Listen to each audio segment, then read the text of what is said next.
Happy Friday, y'all. I hope you all had a wonderful, fantastic start of the weekend. And we're going to read about some of our other inspiring men. Charles? Sorry. Robert Smalls? Yes.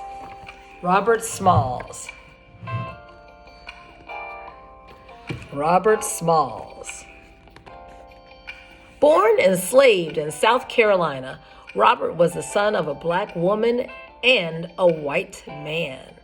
Because his father was likely one of the white men on the plantation, as a child, Robert was given special treatment and was allowed to work on the waterfront in Beaufort,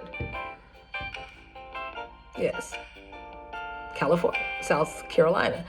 Anyway, however, his mother made sure to educate her son about the dangers a black person faced in the pro-slavery South, because he lived between 1839 and 1915. Woo! Over 80 years old. Good, that's beautiful. Or around that, close to 80. Anyway, Robert excelled underwater. Eventually, he earned the position of, Eventually, he earned the position of wheelman, effectively the boat's pilot and the highest job a black person could get on a ship. At 17, Robert fell in love with an enslaved hotel maid named Hannah.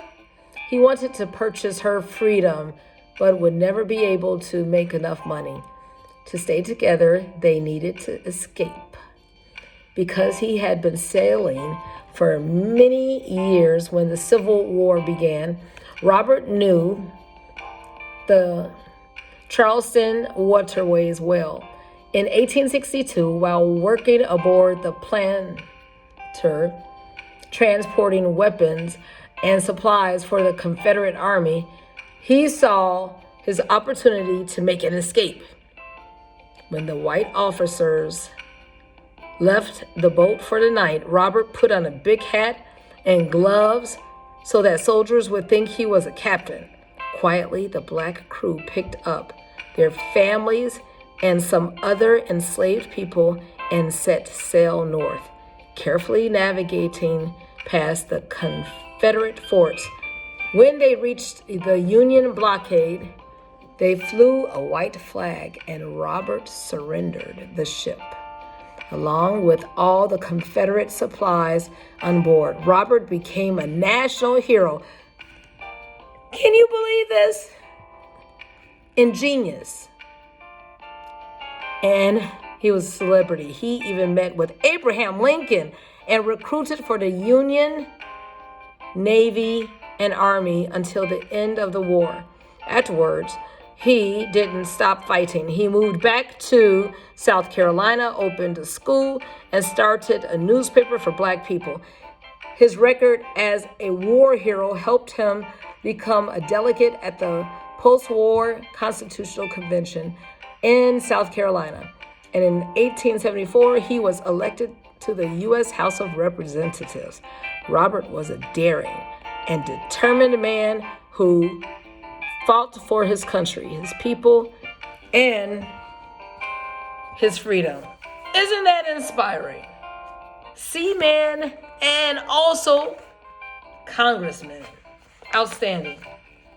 Okay, let's read about another amazing man, Charles Henry Turner, a zoologist and educator. Come on now, that's what I'm talking about. As a boy, Charles loved bugs.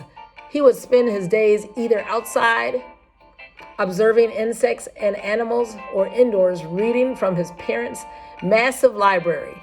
His mother had been enslaved and instilled in her son the belief that education would lead to a better life.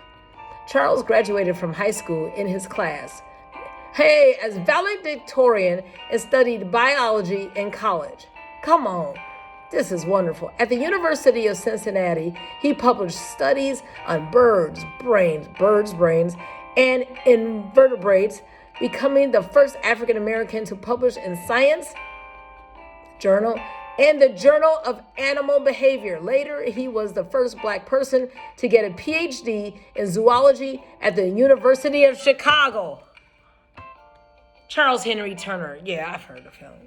Outstanding. I just found out one of my friends, I just hung up off the phone.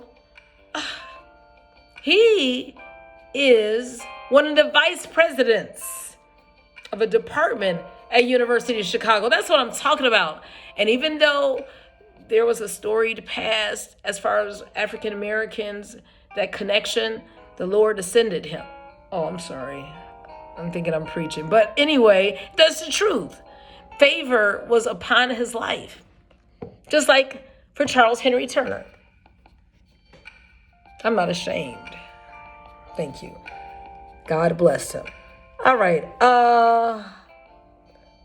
Throughout his career, Charles struggled, likely because of his race, to find steady work at a college or university where he could conduct his research. He committed himself to fighting for civil rights and advocating for Black students to have good education. That's what I'm talking about. Okay, focus, Michelle. He even dreamed of starting his own school for Black children. While he never did, he eventually settled in St. Louis and taught at the historic Black Sumner High School. Even though Charles didn't have access to the expensive tools and state-of-the-art laboratories that other scientists had, he still developed research methods to make many amazing discoveries about insects. He conducted experiments and determined that bees can see in color. By building mazes, he observed that cockroaches and caterpillars learn by trial and error. He found that ants use light and landmarks to navigate, and he showed that insects have memories and they alter their behavior based on what they remember. Charles also was the first to notice that ants walk around their nests before entering. This action was later named Turner's circling in his honor. By the end of his life, he had published more than 70 research papers and changed the way people viewed insects.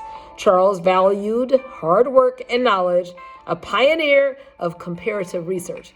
He led by example and forever broadened our understanding of different behaviors in nature. Another genius. But that's not the focus, because all of us are born with abilities, gifts, talents. It's what you do with it.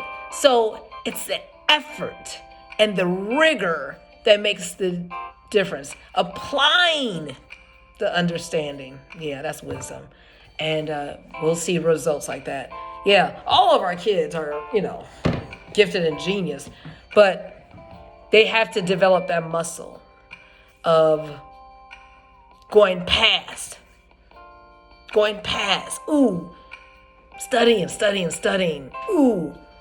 And then they'll see the results. I have to go, read a couple of books myself.